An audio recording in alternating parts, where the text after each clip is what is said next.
देशाची आर्थिक राजधानी कितीतरी आर्थिक व्यवहारांनी मुंबईला हे नाव प्राप्त झाले आहे।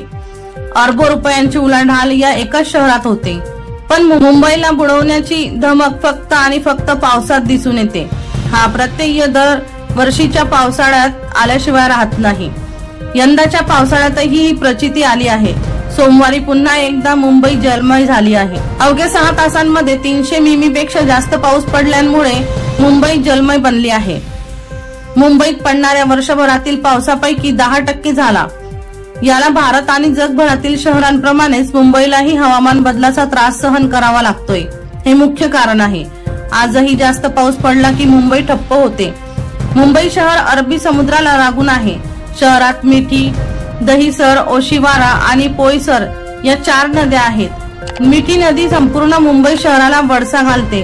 अनेक ठिकाणी नदीची रुंदी केवळ 10 मीटर आहे, त्यामुळे जास्त पाऊस झाला की नदी ओव्हरफ्लो होते। मुंबई आणि ठाण्याला मुसळधार पावसाने अक्षरशः झोडपून काढलं आहे। दीपक राठोड यांचा रिपोर्ट DR न्यूज जळगाव।